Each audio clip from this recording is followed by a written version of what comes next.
Hello everyone, my name is Dustin Simmons. I'm an LPN to BSN student at Indiana State University. This is my presentation on preventative treatment in rural communities.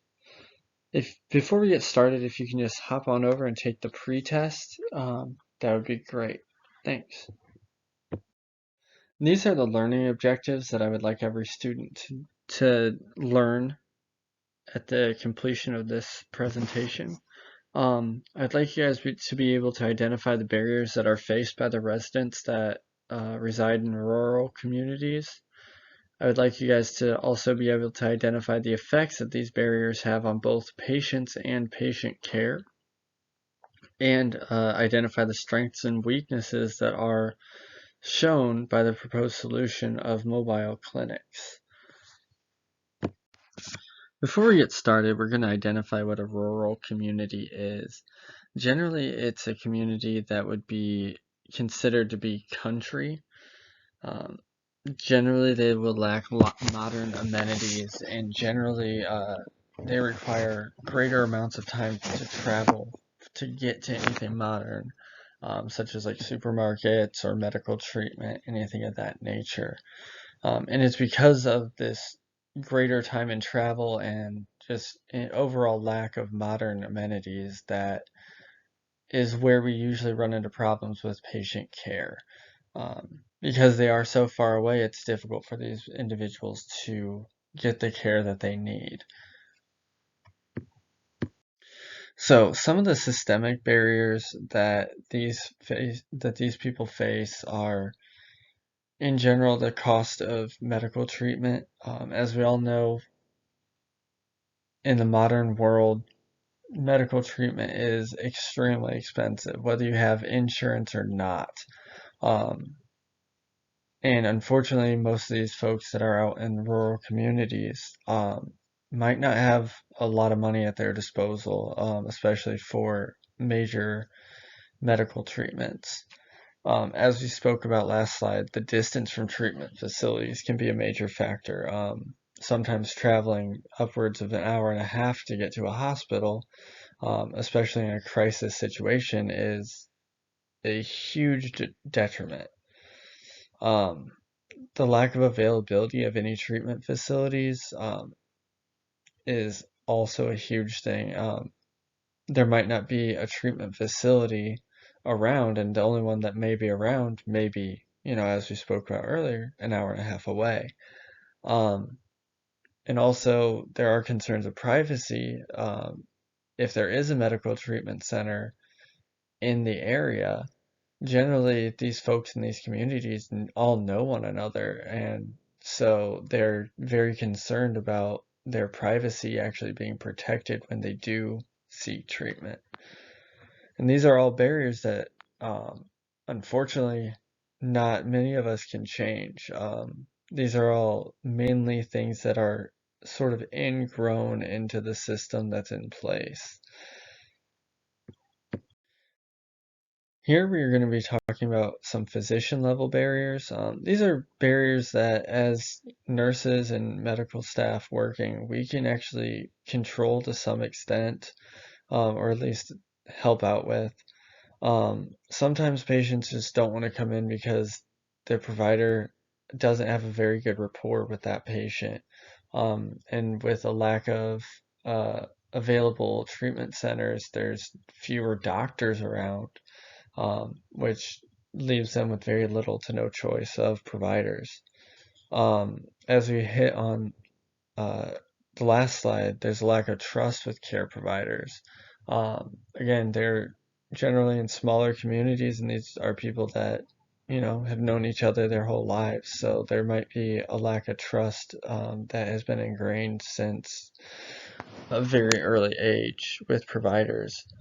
Um, there could be a language barrier that could come into play, especially when you do have fewer amounts of providers in the area. That provider might not speak a native language. As we had already touched about confidentiality concerns, there are also, unfortunately, even the year 2021, there's still discrimination issues. that are either based on race or health status. Um,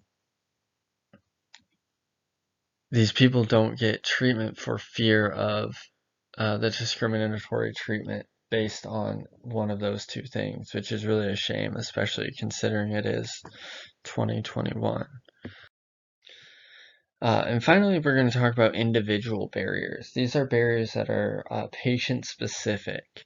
The patient might have a lack of financial resources. As we've already talked about, some of these patients in rural communities tend to be on the poorer side and may not have the financial resources that others in bigger cities do, which leads to difficulty seeking medical treatment because they just don't have a way to pay for it. Also, there could be transportation difficulties. Sometimes the only car that these folks may have may not be able to drive the hour and a half hour that it takes to get to a medical treatment facility, or they might have one car or one truck for the entire family to split, which causes a huge issue when trying to seek medical treatment. And there's also just the overall stigma that is related to the state of their health and seeking health care in general. Now, all of this kind of culminates to create this perfect storm of ineffective patient care.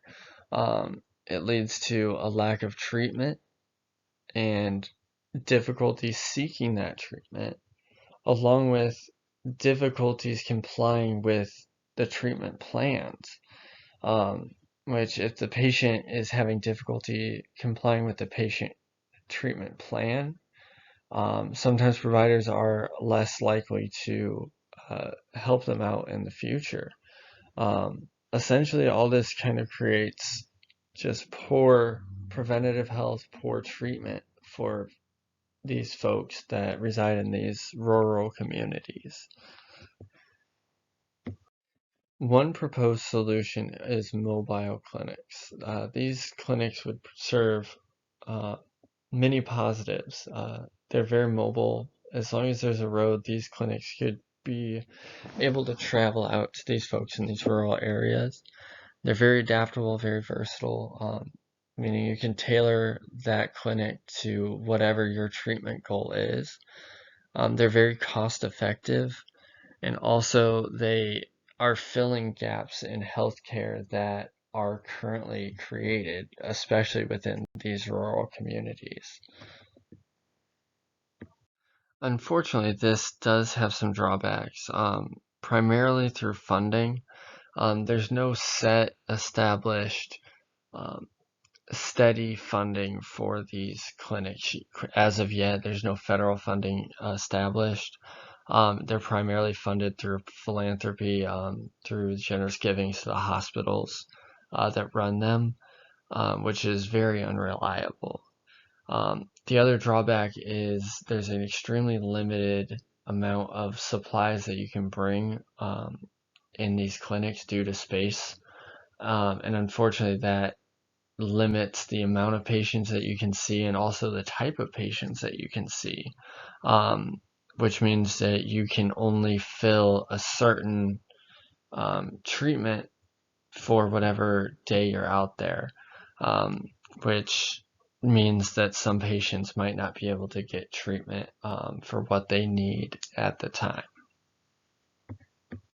In conclusion, there are many challenges that folks in rural communities face.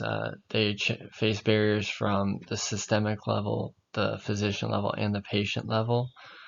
And we've discussed one proposed solution, which is the mobile clinics, which I feel is a great resource and something that should be looked into considerably to fill this gap of care. Thank you everybody for your time. If you can just take a few minutes of your time to complete the post test, that'd be greatly appreciated. Thanks. Have a great day.